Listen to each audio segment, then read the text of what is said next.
Well,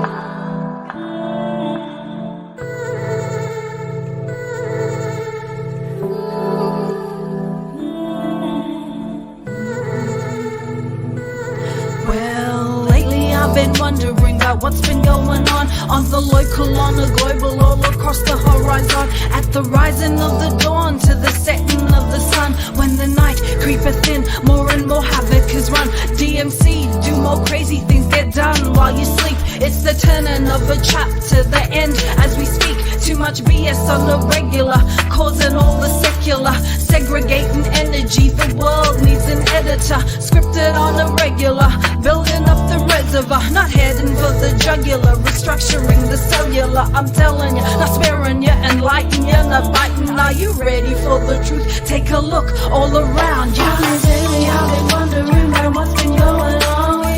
We be pushing, eventually it's gone. On a daily, I've been wondering what's been going on. We be pushing, eventually it's gone.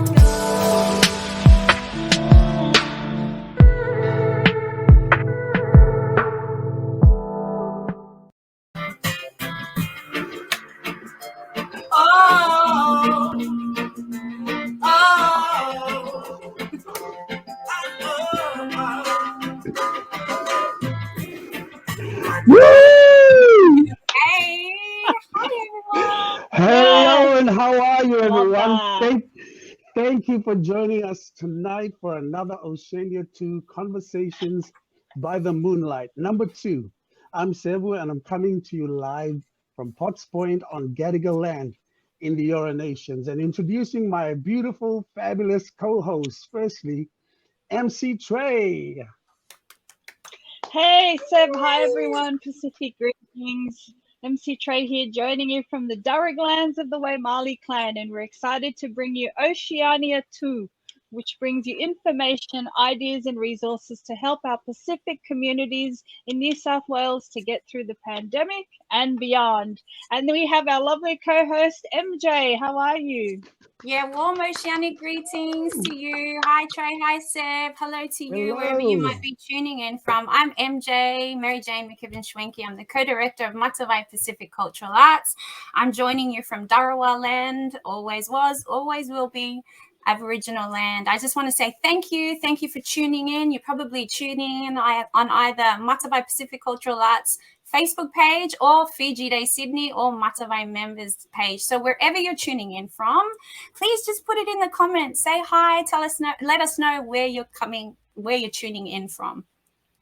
Yes, and send us some love, some hugs, whatever you want to send us. And how are you, beautiful ladies? How are you all going? How was your week, Trey? Good. It was a bit of a rocky, bumpy amazing. one. It Rocky. was, yes, and every week, right, up and down, and but it's good to be here and to have shared this space, and wherever you're joining us from, we hope that you're safe and well, and Oceania Tu can be helpful, and to help smooth out the rides. But how about yourself, MJ? How was your week? It was literally bumpy. For those that may not know, we're joining from New South Wales. I'm based in Wollongong. Seb and Trey are up in Sydney. But there was an earthquake here, guys. Yes, and we've got someone joining from Darug Nation in Quakers Hill. Hello. But yeah, there was an earthquake. Melbourne, my brother called a little bit frightened. He was in a high-rise apartment and the whole building was moving and shaking, and he said a lot of people were running out onto the road. Quite scared. So literally it was a bumpy week. Did you feel any of the effects where you live? No. What about you, Trey? I didn't feel anything, but I do know of other people in Sydney that felt tremors. Yeah. They said it went Did all you the feel way anything, up Seb? Canberra. Yeah, what about you, Seb? Oh, wow. Apart from your natural bumpiness that happens. Bumpiness. Did you feel the earth move, or did you make the earth move? Well, exactly. I feel the Under earth your move feet? under my feet all the time. Did you so feel I the didn't sky feel tumbling down? Oh, really showing our age there, Trey. No, but it was as big as, as far as Canberra, and apparently it was one of the biggest earthquakes in this part of Australia, eastern side of Australia, since colonization. That's pretty awesome. Wow. It's the biggest recorded in Victoria. Yeah, wow. On record, yeah. Luckily, so there were Glad that your brother. Yeah, glad your brother's safe and no injuries like you were saying. Yeah. Yeah. But good to know that people are safe, and great to see all the wonderful people joining in. Malo lava. So thank you for joining in. We've got some great guests coming up on the show today. We speak with Dr Lani Alofivae. She's a doctor in one of our hospitals here in Sydney. Lovely young woman. And Sevu, we also have... Yes, we have the chair of the New South Wales Council, Miss Malaemie Fruean, who is also joining us. She's the chair of the Pacific Communities Council in New South Wales. Yeah, two interesting conversations there. Let us know where you're joining us from, guys. Just comment below so we can say hi to you. Yes, exactly. Now, ladies, jumping right on to our first topic. 3 quenches. That's 3. I'm chewing on one. What are you thinking about quenches? I'm chewing on a vitamin C tablet. Just before we started the show, I went and opened the medicine cabinet and took my vitamins, and now I'm chewing on a vitamin C tablet. So please forgive me if I can't speak properly. But our first segment is 3 questions answered in a minute. And for our guests, please listen up and put your answers also in the comments. Okay, ladies, are you ready? You're going to go first, Trey? Or do we go together or separate? Yeah, maybe together, yeah. Okay. But you go first and then I'll go after you. Okay. Sev, did you ask the question? No. For 10 Not points? yet. Are you Question ready? 1, please. The shots are on me. Exactly. Okay, the minute starts now. So everyone else, please answer as well on our chat.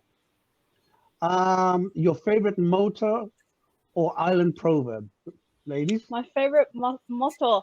You know what? I like this one: to create your future, you have to study your past. So I've always reflected on that on my journey. I'm not sure who made it up, but I love that one.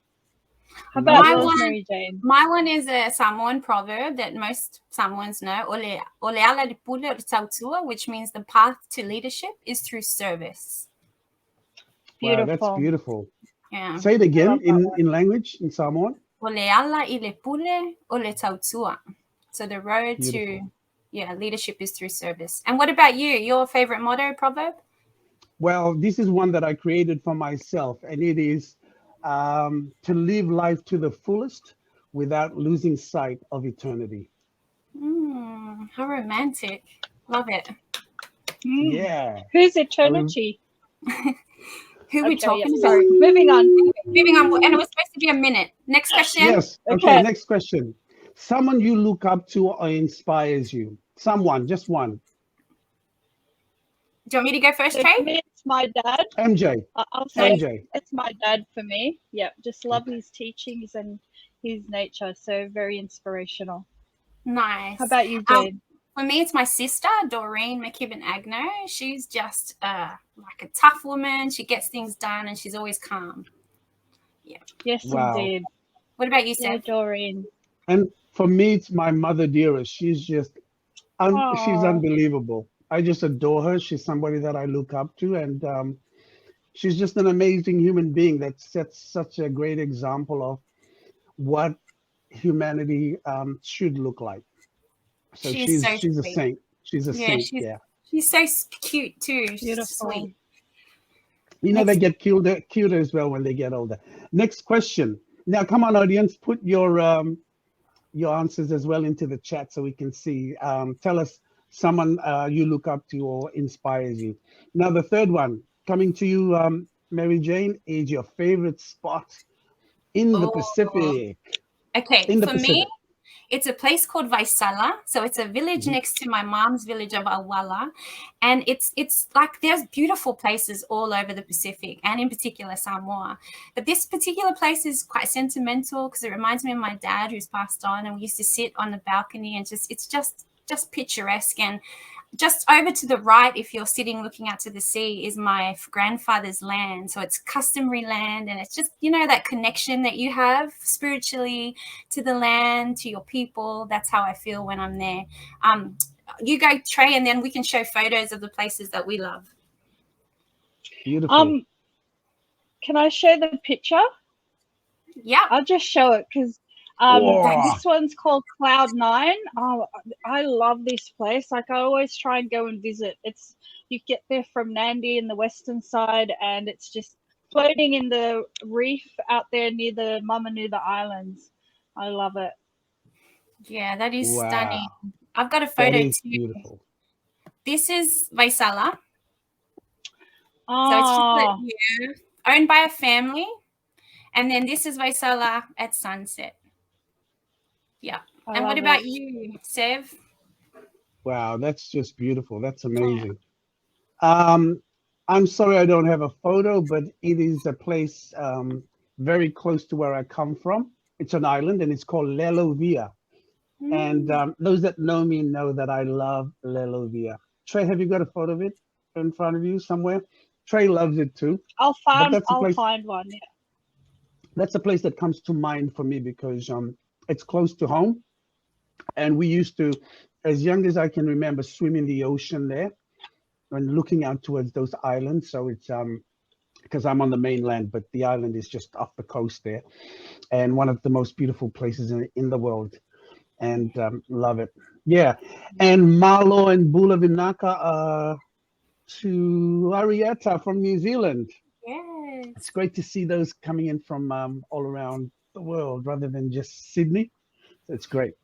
Okay, well, hi Arietta. Just a quick pop quiz about Oceania. We are called Oceania Tu Conversations by Moonlight. So your pop quiz for tonight, and if you know the answer, just pop it into the comments. It's a true or false answer. Okay, here it goes. True or false? There are over 850 dialects in Papua New Guinea. True or false?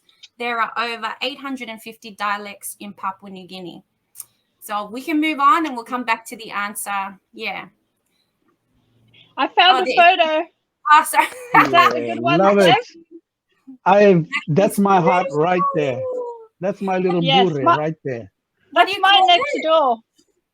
What is it called again? Bure. No, what's the place called again? Lelovia. That's beautiful. Leu. It is beautiful. Okay. And the beauty of that place, it's all natural, and it's all natural food. And you can go coral planting because they're big on like climate conservation. So we went and planted coral there. What island is that on in Fiji? It's just next to Arietta actually knows it well. She put in there Viwa Island. Viwa is not that far either. It's in the same waters. In the Waisiliva, which is where we're from, Arietta. I'm also from the Waisiliva, and so is MC Trey. So it's in the Waisiliva. It's near Mbao. It's near Mbao. It's on your way as well to Levuka. Yeah. So we'll go and visit. Don't worry, it's on our visit. We'll take you there. The second beautiful place for me in the Pacific, somewhere in Papua New Guinea, for sure. So going back to our answer, that pop quiz, true or false? There are over 850 dialects in Papua New Guinea. What do you two think? True or false? True or false? Sev, you've done work in that region. Yeah, I've done work in that region, so I know all about it. So what is it? Me. Fred said true. Emma said true. It's true. The answer is true. Over 850 dialects. Just shows the diversity in one place. But I'm going to tell you, they're not dialects. They're languages. Languages. Yes. I think you reminded me of that yesterday. My apologies. Yeah. Languages. Oh, good. They're actual languages, and PNG holds the biggest amount of languages in one place, which is over 800. Incredible. That's incredible. Mm. And also another interesting fact, there's like in an oceanic region, there's a land surface area of 8.5 million square kilometers. But of that land surface area, 3 countries, Australia, Papua New Guinea, and New Zealand, make up 93% of the total landmass. So that's just some interesting information about Oceania. Yeah, beautiful. Very interesting. And it's good that You we must have learned loved this info. geography. I did. Geography and history. I can tell you love geography and history. There Very you go. good. What did you like? Physiology? Biology? Biology? PE? Biology. I did love PE. I loved music and art and geography. Same as you. Okay. Hmm. Lovely. Do you, Trey? Nice. Biology? I loved psychology? English. Yes, a bit of biology. Psychology. I loved English and arts. Yes. And yep. That's moving on. Did you guys know that we had a full moon on Monday, which should probably explain a lot of the behaviors that it went on this week? But Yes. I was looking it up, and it's the harvest moon. So it was known as harvest. So, it links back to like Indigenous communities on the land, Indigenous around the world, which relates to our stories in the Pacific, So they say that makes September an ideal month to harvest a lot of the projects and things that we've been working on throughout the year. This month is one of those harvest moons, So back in the day, it was our agriculture and our crops. Today, it could be our projects that we're working on now. So, very interesting. So reminder to, Wow. keep following and building on your dreams. But Very how are you cool. guys feeling on Monday? Like that. I didn't know why, and then I remembered it was full moon. Yeah. Are you guys still there? Sev is. Yeah. Sev, how was Still your where? mood on Monday?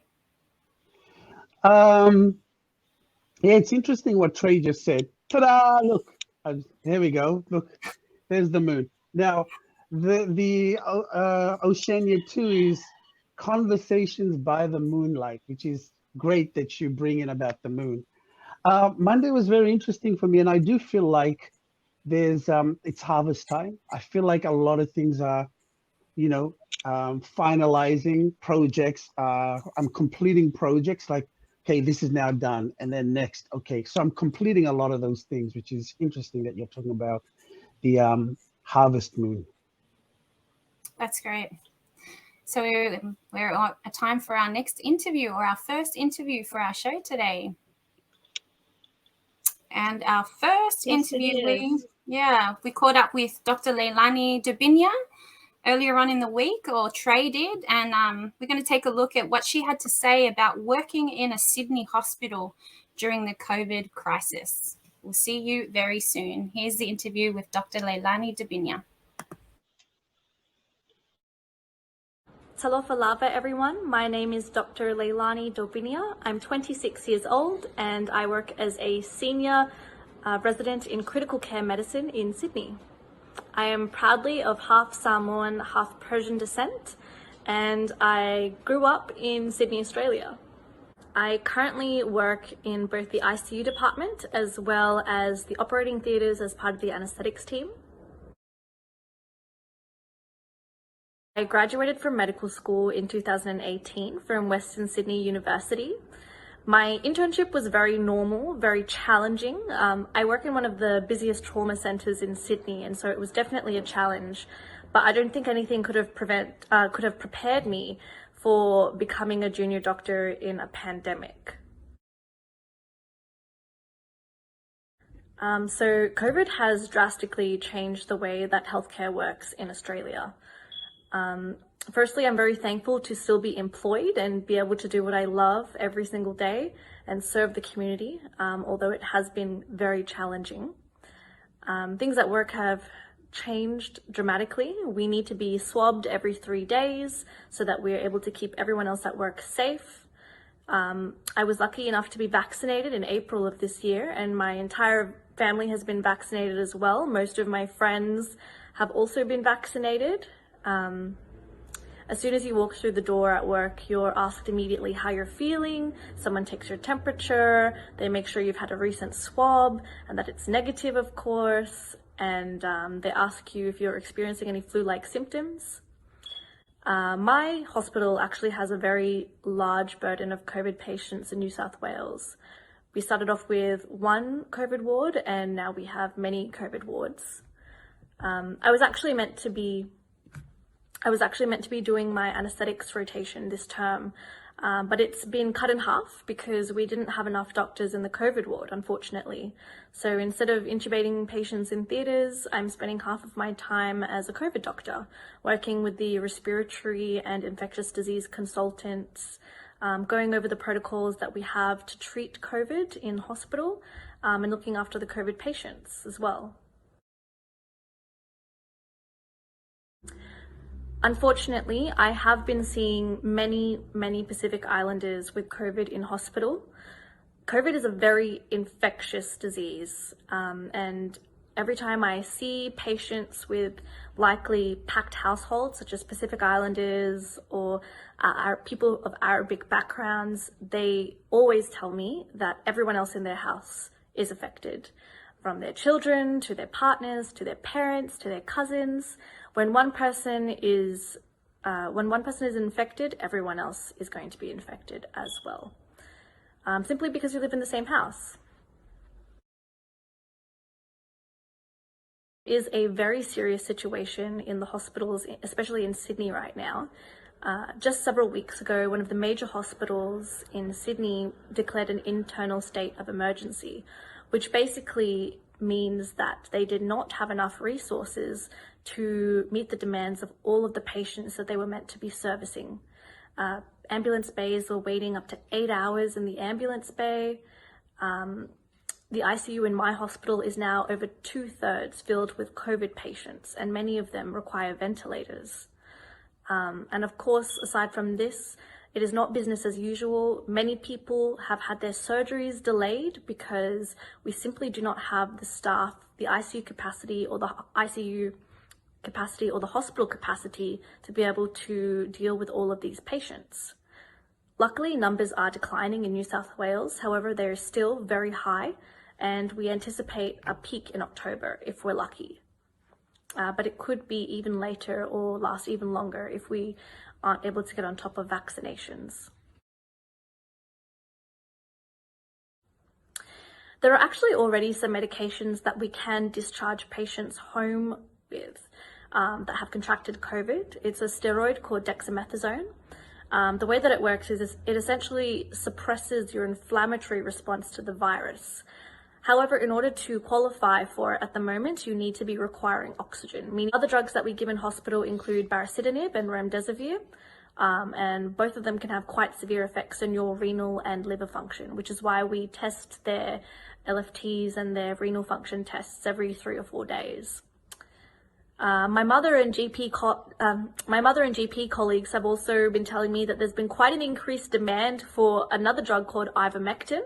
I just wanted to put it out there, ivermectin is not a COVID drug.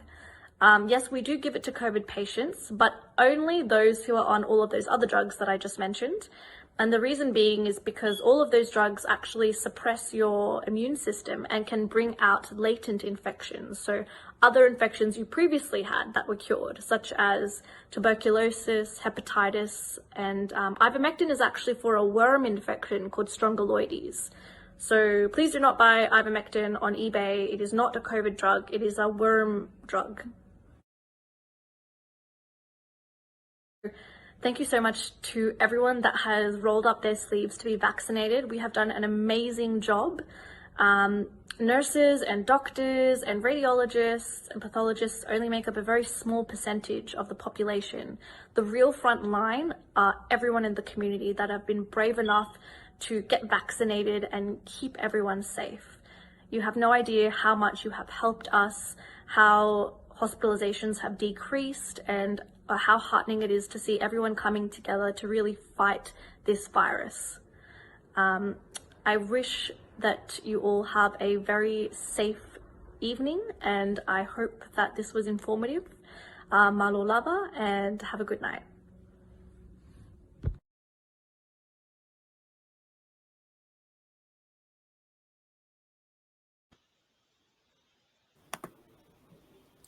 Wow.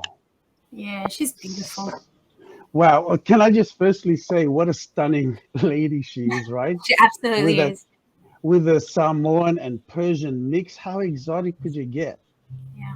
And it's really refreshing as well to hear from her, and especially her work within our community, and what she said about seeing a lot of our Pacific people that she's seeing in those in the hospital, and that is a real concern because nobody's really talking about it as much. Like we're talking in our own little circles about it. Did you hear about so and so? Did you hear about so and so? But she's mentioning then that she's seeing a lot of Pacific people, and we've really got to take this stuff seriously. Like it's not, I know 3 Fijians that have passed away in this last week, and 2 of them I know quite well, and the 2 ladies, and it's just really sad to be seeing that, But I'm glad that she's setting the record straight there and talking about the facts and talking about the type of drugs, and warning us as well and advising us about what we should do. Thank you, Doctor. Yeah, there's also been a lot of people recovering too, which is worth a mention.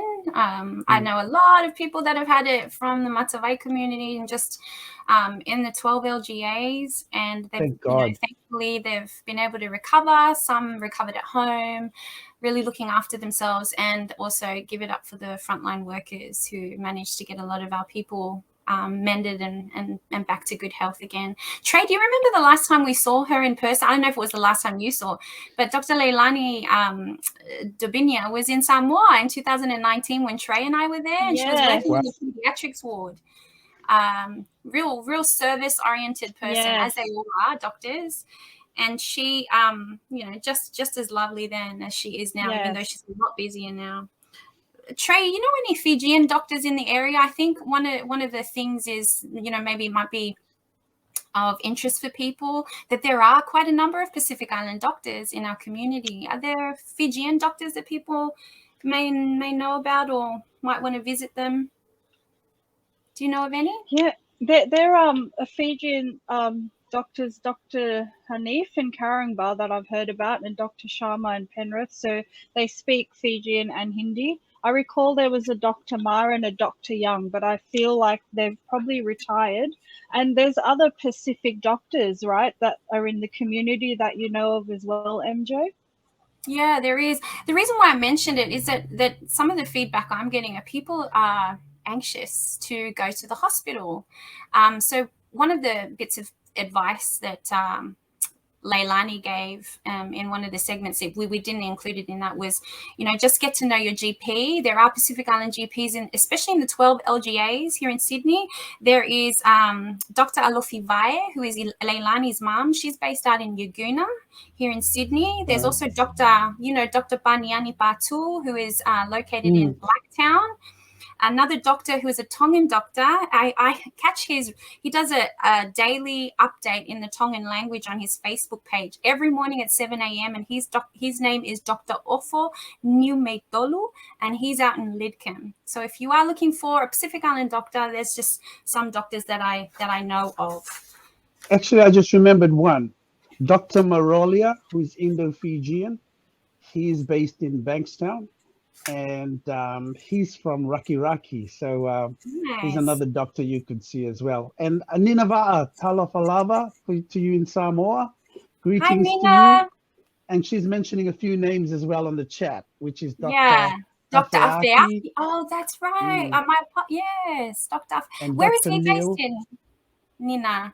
If someone could also, and Dr. Alofivae is also there. Sorry, Sevu. Yes. No, go ahead. Yeah. It's good to see there's all these Pacific doctors that we can connect with. And, I just want to say big ups to Dr. Lani. After I spoke to her, she was coming out of a 14-day isolation, so we aware they're out there burning the candle, working on their shifts, but they also have to do the isolation and go back and testing. So they're all these extra layers, that they're have to endure while working through the pandemic. So big ups to all of them. And they also have vaccine hubs. I know the Tongan doctor, Dr. Numetolo, has a vaccine hub, and one of my good friends got vaccinated over at Dr. Alofivae's surgery the other day. And one more Fijian doctor, Dr. Nisha Hanif in Karingba. Yeah. Nice one. That's great. Thank you for sharing all those different doctors. It'll make people feel more comfortable. And I just hope that, Yes, you know, indeed. our people as well won't hesitate. Like if you're not feeling well, go get tested. And if, you know, go see a doctor for whatever reason, you know, rather than leaving it too late. So pray that everyone That's right. keeps well and safe. Yeah. And take care of yourself and your family. Don't wait. Absolutely. And speaking of the vaccine hub, I visited the Pacific hub, you know, that's in Mount Druitt. So that one that the PIMDAN are running. So it's good to go in there and get my jab yesterday, and they had the music and all our people and nurses and the community support, you know, working alongside the professionals, which is a great initiative. So I hear, you know, that, you know, they put in a lot of effort, and you know, there should be more information about that. So message us and we can find out about more of the hubs that might be taking place around Sydney. Yes. But a woman that would know a lot and who's leading the COVID response for Pacific communities is Malaemie Fruean, right? She's the chair of the New South Wales Council for Pacific Communities and also the centre manager for Southwest Multicultural Community and Centre in Minto. So Sevu, our man on the ground, was able to catch up with Mal last week. So we played a bit of the interview last week, but this is the rest of it. And she'll be talking to us about key focus is on food relief.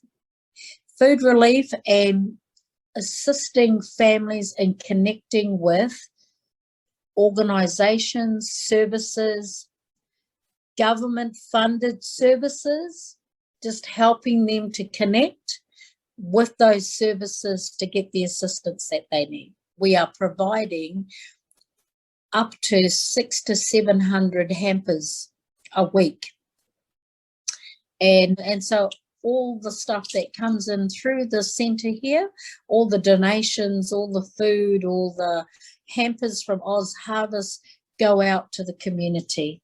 Main collaboration right now is to work directly with the local command.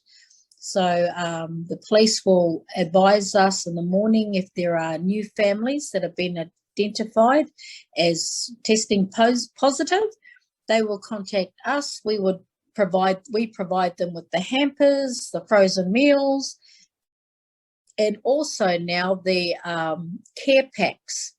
You know, so we're providing care packs. So in those care packs are masks, hand sanitizers, gloves, an oximeter to read their oxygen levels. Pacific Council have the privilege to work alongside the Core Pacific Collective, and that's with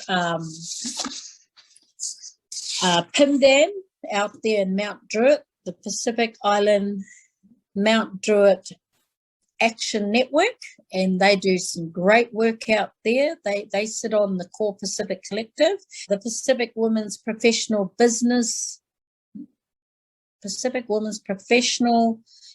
and Business Women's Network, and the Mental Health Talanoa. So we've come together as a collective to share resources, to work collectively in getting information out and helping to work with our Pacific communities here in New South Wales. We've been very proactive in Pacifica hubs, vaccination hubs, working directly with government. So there's a lot of the language stuff that information's coming out with the government, and we've set up also, thanks to a video that we saw through Maryjane shared a video, and Maria spoke about her family going through that process of being in isolation as a family. And so from listening to some of that and families that have been in isolation, we're able to be proactive in setting up some care packs, just some practical things that that they identified that families do need.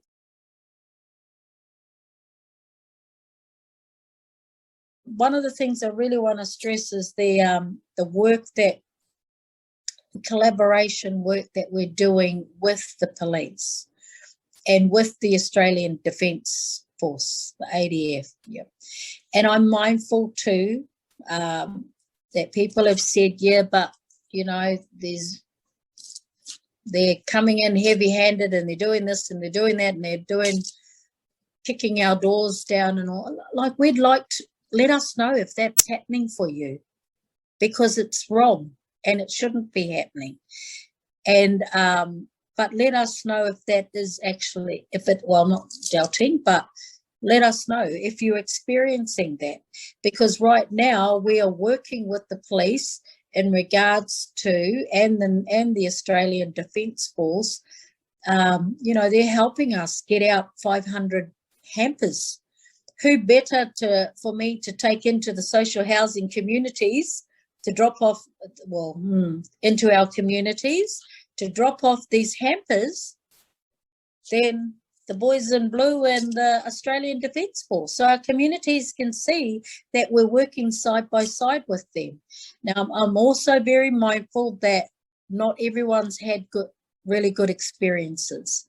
So let us know about those. Let us know if we can support you with that, is what I should be saying. Yeah, I'm not saying that everything's just perfect, no, but we also need to be working side by side with those, with health, with police, with Multicultural New South Wales. You know, we need to work on the collaborative solutions, rather than just stay focused on it's their fault, that fault, let's work on solutions together yeah.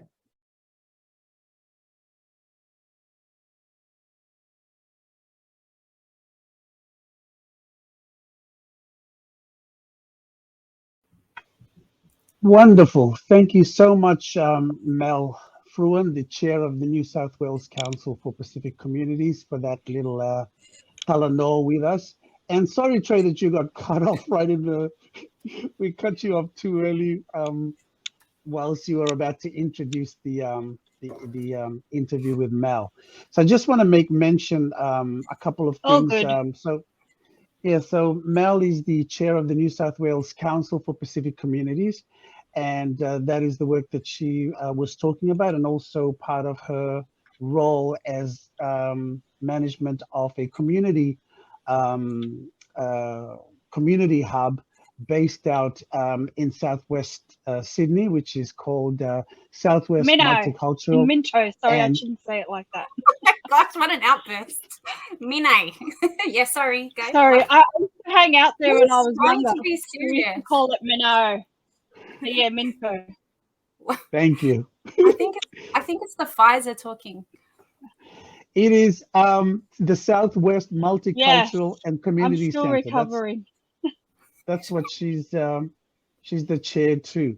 And just to mention, you can find more information on the websites that were mentioned at the end there, but also the nswcpc.org.au website, which has a particular area for COVID-19 assistance. And on there, you can find information on individuals and households, like how to get help if you've lost your job or you cannot pay your rent or make mortgage payments. There's COVID vaccination hubs information where you can get it, how to book. There's mental health and well-being phone numbers as well, how you can get support through these challenging times.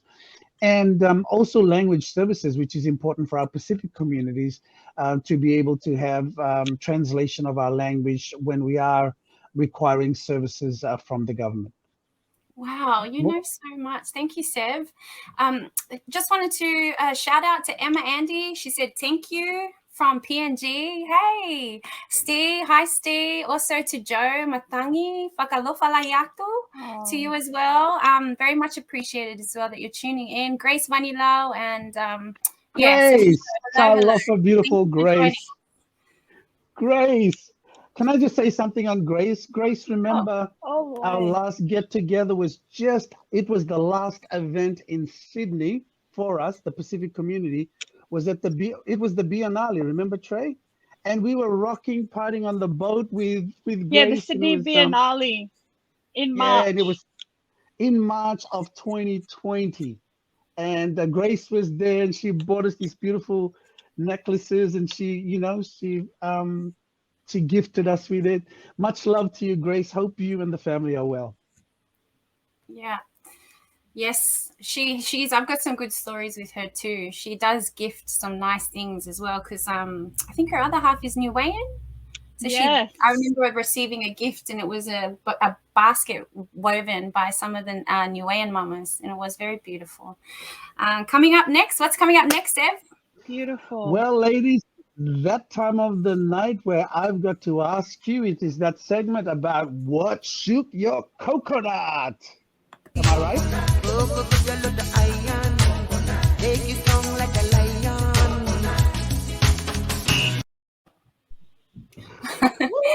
What shook your coconuts this week, Trey? What shook my coconuts? Well, we had the earthquake and then there were the protests as well in Melbourne.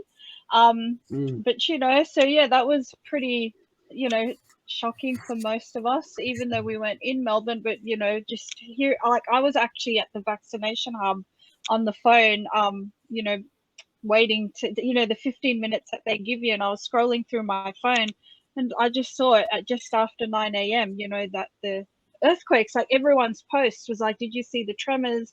So I was in shock to see that was happening, also because of all the other things that were happening in Melbourne at that time. So that shook my coconuts, and I'm sure that impacted everyone else as well that was there but also heard about it. It's unheard of, right, to have that here in Sydney, absolutely. In Australia, sorry. And for those that don't know, what shook your coconuts is just a segment where we talk about something that, got to us or really impacted us in some way, really shook our nuts. So mine was definitely started off with the protests. Absolutely. We must understand too, Melbourne has been in one of the longest lockdowns in the world. Over 200 days, Melbourne has been in hard lockdown. And Monday started, there was the construction workers.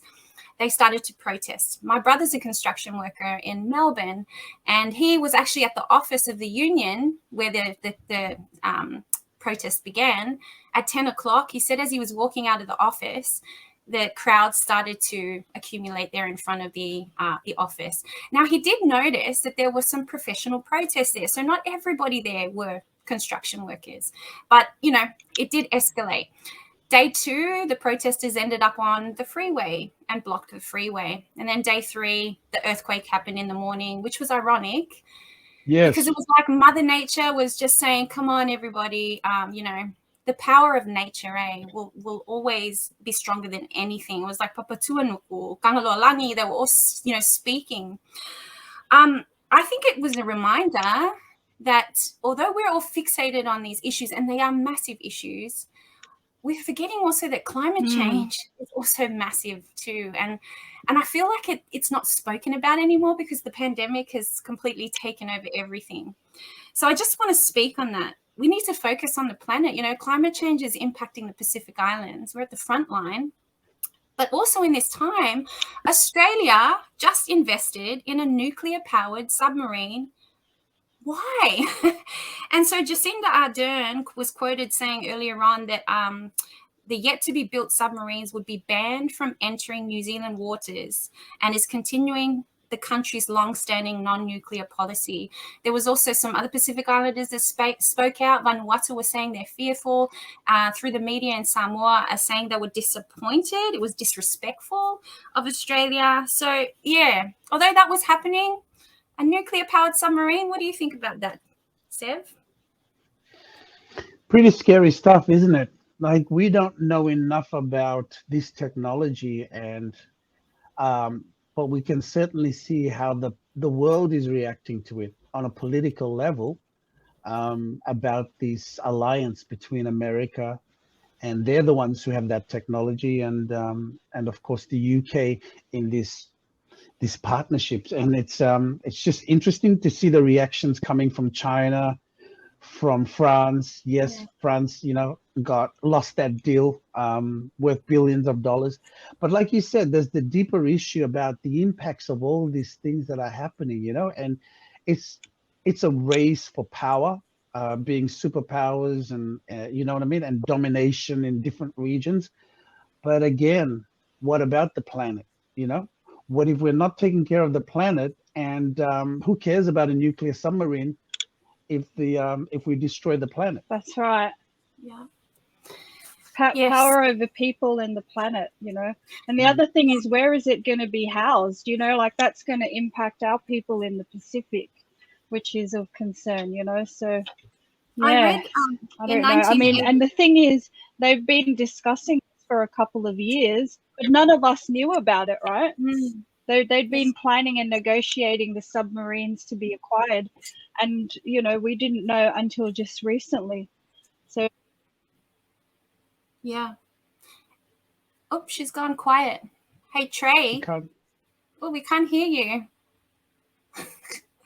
While she's getting her volume back, I also read today, in 1985, Australia, New Zealand, and 11 Pacific Island nations signed a Treaty of Rarotonga, banning the use, testing, and possession of nuclear weapons within a zone covering a vast expanse of the South Pacific. So I wonder what's going to happen with that, going back on our word, Australia. So I guess in a way, the pandemic and there's many issues that we're dealing with here in New South Wales, in Australia, and around the world, that seems to divide us. But I think we need to remember there is a big issue around, climate change and the effect on the planet, and especially, it's the biggest threat to all nations in this region, especially our precious islands. Yeah. So that's what shook the coconuts this week. I got 2. Certainly. And tell us what shook your coconuts, for those that are listening in. Tell us, what are your thoughts? What do you think about this whole new deal, surprise deal? And what's happening in your corner of the world, or town, or village? Yeah. All right. So we've come to the end of our show. Last week we went 20 minutes over, and we agreed that was a bit too much. Sorry, guys. Time this week. We've got what, 13 minutes left? Yeah. So Yay. We're going to end it off on some moonlight thoughts. Are you ready to share some of your moonlight thoughts? Do you have any? All right, let's play it. Moonlight, oh moonlight, tango up in my bundle. Take me to a dream where the zombie dancing, romancing. Moonlight, tango under your spell. We're only two could share that romance and moonlight, Fijian moonlight. Love Danny Costello.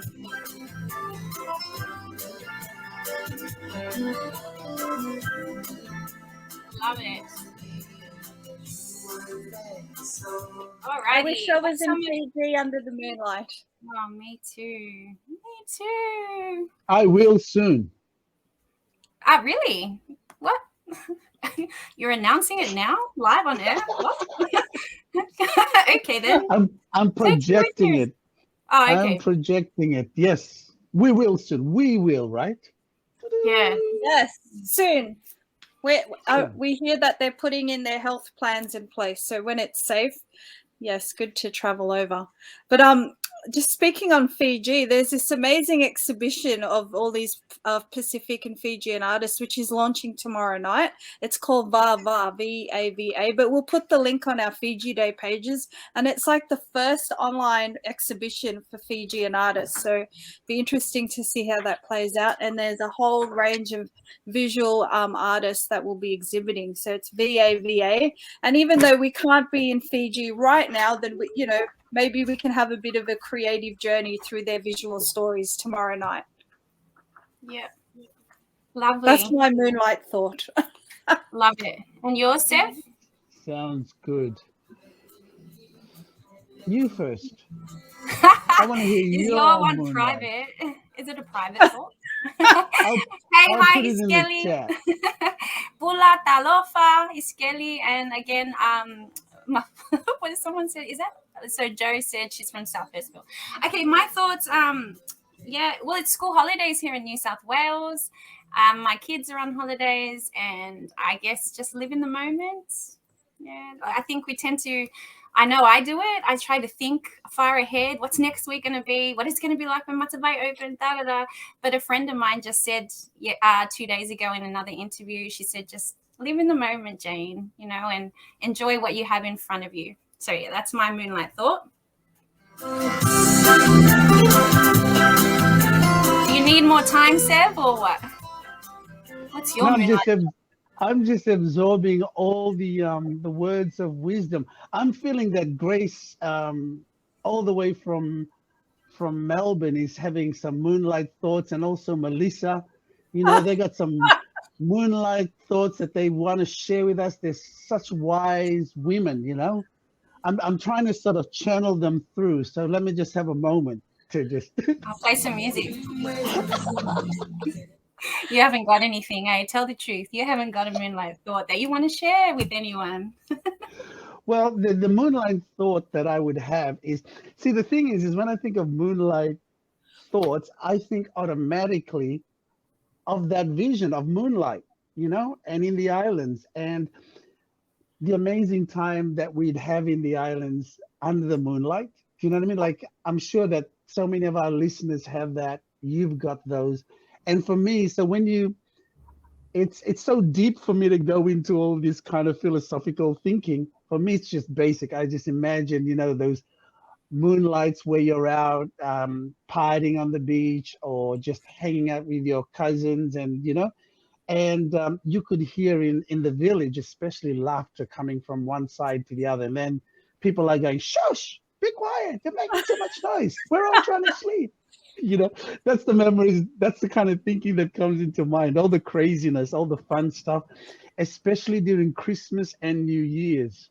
Now, I'm sure you all can relate to that, right? Yes. Christmas and New Year's, and under the moonlight, and, you know, us having our kokorochi in Fiji, where we have ngunu koko in the villages, where we're out and about, and it's just so much fun, you know, and it's all under the moonlight because we don't have street lights in the villages. Really? Oh, I thought I saw some street lights. Must be not in the area that you're in. No.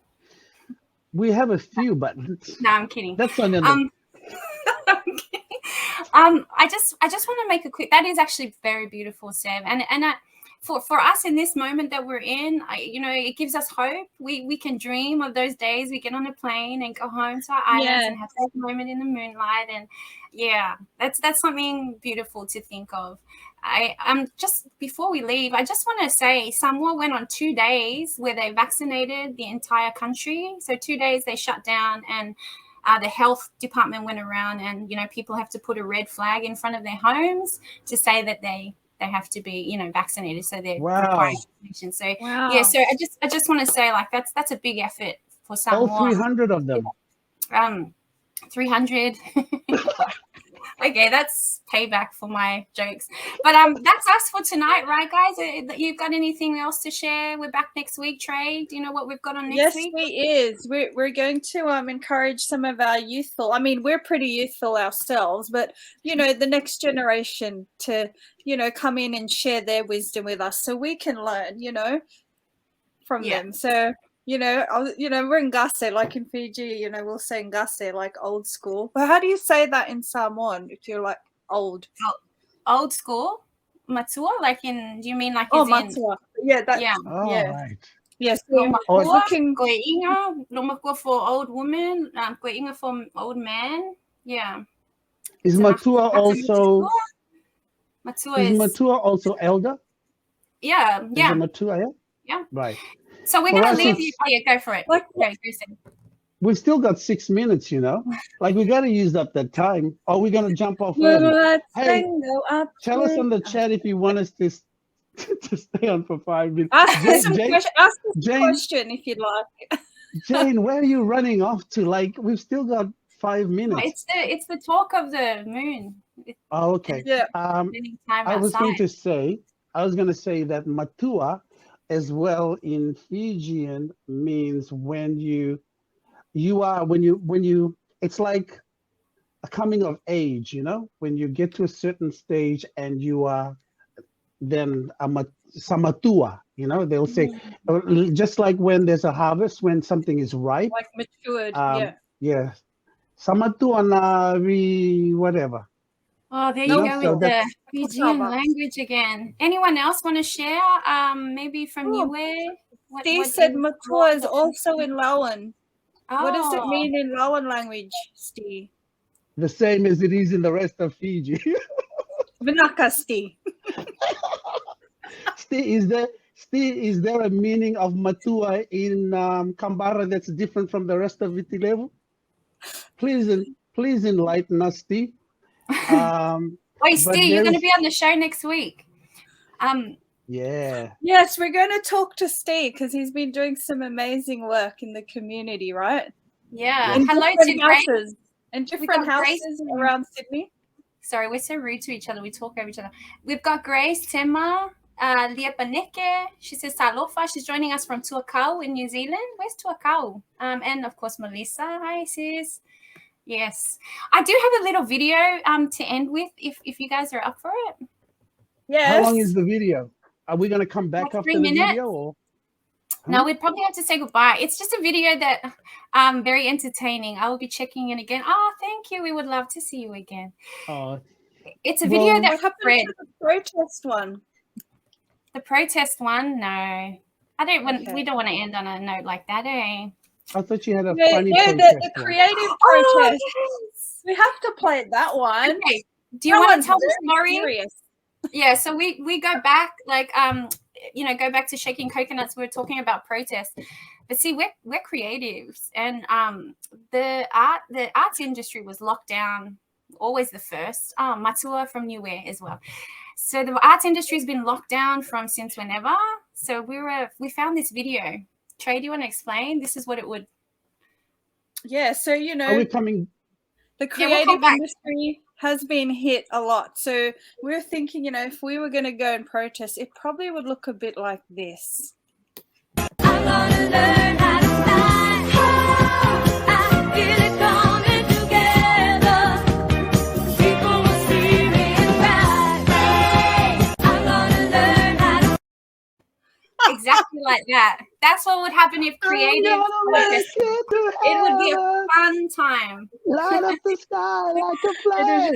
Hooray! Yeah. It would be a showstopper. Yes. Hey, So look yeah. what I'm wearing. Talking about lighting up too. the sky. Look at my T-shirt, everybody.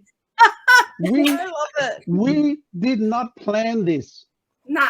and this was gifted to me by the beautiful director of Matavai, Miss Maryjane, and she gifted this to me. She asked me what color, and their T-shirts at that time was only red. Matavai only had red T-shirts, and I said I want a black one. So of course I want a black one, right? So she had this specially made for me. So thank you, Maryjane. I've had this for a few welcome. years and I love it. Thank you. You're welcome. Beautiful. So But I guess we can sign off. That's Yes. us though, isn't it? That's Yeah. us celebrating, protesting in the way like fame, huh? and sharing and our thoughts with everyone that feeling the pandemics, and how we do Pacific style. It's serious, but we always add our Pacific humor. But know that we're with you and we're here. If you need help, support, we'll continue to share information on our pages to help us all get through what we're going through. That's my final words from me. Over to you guys. Yeah, thank you for joining us. Have you signed off already? Did you want to sign off? You go ahead, madam. Ladies first. No, you go. Go, madam. I mean, I was just going to say, madam. I was just going to say, look, thank you, everyone. This has been fun, guys. I've really enjoyed it. And thank you so much for everybody tuning in. Please like, share, send us some love. Thank you for telling us that you'll be joining us next week. Inbox us if you have any ideas of anyone or something you'd like us to talk about, or any interviews that you'd like us to do, because Mary Jane right here, she's a superstar. Here, wait, this side. Mary Jane, you know where I first saw Mary Jane? In Siana's wedding. Woo! She was do you remember that gorgeous, sexy, beautiful girl? That's her right here. That's her. Really? So she's well famous. Everybody came afterwards. So anyway, but what I was going, and she's been Miss Everything Else. See, I'm sure you've been in some videos that we haven't seen. So, but nobody should be seeing those videos. But much love to everybody. Nisa Mod, and we'll see you next week. Over to you, MJ. Yeah, I'm just gonna since it's Matavai Pacific Cultural Arts, I just want to sign off with a little video that the boys recorded today. A little bit of dance. This song's called Sapasui, and we'll see you next week. Mother, Nisa Mother. You can imagine your life.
Wanted in life.